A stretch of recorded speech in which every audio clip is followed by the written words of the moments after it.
इस बार के बजट में ग्रामीण रोजगार योजना मनरेगा के लिए होने वाले आवंटन में बढ़ोतरी होने की संभावना कम है। माना जा रहा है कि वित्त वर्ष 2022-23 के लिए जितना आवंटन हुआ था उतना ही आवंटन अगले वित्त वर्ष के लिए भी होगा। और ऐसा इसलिए क्योंकि ज़्यादा रोजगार उपलब्ध कराने वाले अन्य सेक्टर में सुधार की संभावना है, जिसकी वजह से मनरेगा के तहत रोजगार की मांग घटने के आसार बन रहे हैं। और इसी को ध्यान में रखते हुए मनरेगा के लिए बजट आवंटन घटने का अनुमान लगाया जा रहा है। 2022-23 में मनरेगा के लिए 73,000 करोड़ रुपए का आवंटन किया गया था। सर, मनरेगा को लेकर आपको नहीं लग रहा सरकार असमंजस में दिख रही है? अभी ग्रांट लेकर आती है, रिकवरी की बात एक तरफ कहती है, मनरेगा में जो रोजगार के आंकड़े कुछ और कहते हैं।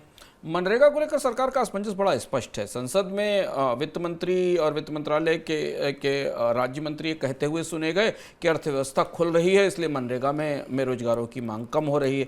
लेकिन जैसा शुभम ने संकेत किया कि सरकार अभी जब सप्लीमेंट्री डिमांड फॉर ग्रांट से पूरक अनुदान मांगे लेकर आई तो उसमें 16,400 करोड़ रुपए का अतिरिक्त पैसा बजट से मंजूरी के लिए मांगा गया, जबकि सरकार ने इससे पहले बजट में मनरेगा का आवंटन घटा दिया था। जो इस साल का बजट आया था उसमें मनरेगा का आवंटन घटा दिया था। अब एक तरफ मनरेगा में जो ग्राउंड से रिपोर्ट्स हैं सरकार के पास, वो सरकार के अपने मंत्रालयों की रिपोर्ट्स हैं, वो ये बता रही हैं कि लोगों को की लंबी कतार है रोजगार मांगने वालों की।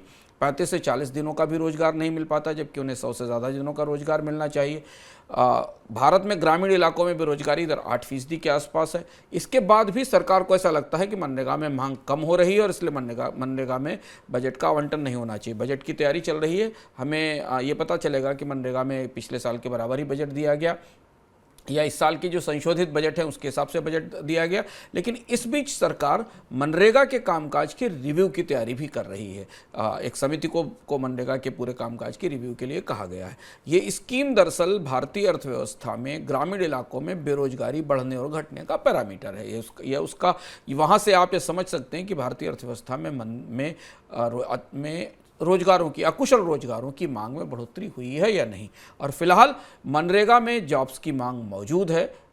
ग्रामीण इलाकों में बेरोजगारी भारी है, लेकिन सरकार कहीं ना कहीं अब मनरेगा की फंडिंग करने से हिचक रही है। और इस बार का बजट इस मामले में काफ़ी महत्वपूर्ण होने वाला है कि मनरेगा को चलाए रखने के लिए उसे और पैसा देने की कोशिश की जाएगी या फिर इस स्कीम में धीरे धीरे आवंटन को सीमित किया जाएगा।